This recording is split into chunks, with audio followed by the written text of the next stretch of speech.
భారతదేశాన్ని $30 ట్రిలియన్ ఆర్థిక వ్యవస్థగా తీర్చిదిద్దాలంటే విద్యారంగంలో సమూల సంస్కరణలు తప్పనిసరిగా అవసరమని ఆంధ్రప్రదేశ్ విద్యా ఐటీ శాఖల మంత్రి నారా లోకేష్ ఉద్ఘాటించారు. CII southern region VIT AP సంయుక్తంగా అమరావతిలో నిర్వహించిన హయ్యర్ ఎడ్యుకేషన్ కాంక్లేవ్ 2025లో ఆయన ముఖ్య అతిథిగా పాల్గొన్నారు. మంత్రి లోకేష్ మాట్లాడుతూ భారతదేశాన్ని $5 ట్రిలియన్ ఎకానమీగా మార్చడం అనే థీమ్పై ఈ సదస్సు జరిగినా ఈ లక్ష్యం అత్యంత సమీపంలో ఉందని, అసలు ప్రశ్న $30 ట్రిలియన్ ఎకానమీగా ఎలా ఎదగాలన్నది అని పేర్కొన్నారు.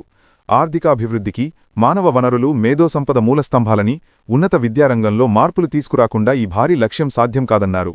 ఈ లక్ష్య సాధనలో ఉన్నత విద్యారంగమే వ్యూహాత్మక మూలస్తంభంలా పనిచేయాలన్నారు. ఆర్థిక సర్వే 2023-24 ప్రకారం మన గ్రాడ్యుయేట్లలో కేవలం 51% మాత్రమే ఉద్యోగయోగ్యులని లోకేష్ తెలిపారు. ఇది మేధస్సు లోపం కాదని, విద్యా వ్యవస్థ బోధన మరియు మార్కెట్ అవసరాల మధ్య అసమతుల్యతే దీనికి కారణమని స్పష్టం చేశారు.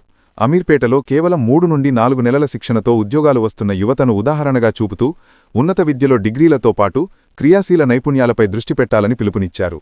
ఏపీలో నైపుణ్యాల లోటును భర్తీ చేయడానికి ముఖ్యమంత్రి చంద్రబాబు నాయుడు నేతృత్వంలో తమ ప్రభుత్వం స్కిల్ సెన్సెస్ కార్యక్రమాన్ని ప్రారంభించిందని లోకేష్ వెల్లడించారు. ప్రతి పౌరుడి నైపుణ్యాన్ని అంచనా వేసి పరిశ్రమ అవసరాలకు సరిపోయే శిక్షణ అందించే దిశగా ప్రభుత్వం పనిచేస్తోందని తెలిపారు. త్వరలో నైపుణ్యం పోర్టల్ అనే కృత్రిమ మేధస్సు ఆధారిత ప్లాట్ఫారంను ప్రారంభిస్తామన్నారు.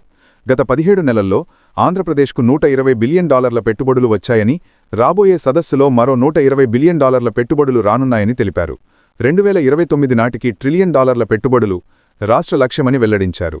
2047 నాటికి ఆంధ్రప్రదేశ్ను $2.4 ట్రిలియన్ ఎకానమీగా తీర్చిదిద్దడమే తమ విజన్ అని లోకేష్ తెలిపారు.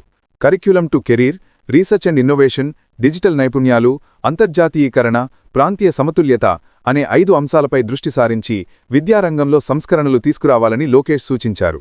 రాష్ట్రాలు బలపడితే దేశం బలోపేతమవుతుందని, పెట్టుబడుల ఆకర్షణకు వేగం, పారదర్శకత ముఖ్యమని లోకేష్ చెప్పారు. ఈ కార్యక్రమంలో CII southern region chairman Ashwin Mahalingam, VIT vice president doctor జీనీ సెల్వం తదితరులు పాల్గొన్నారు.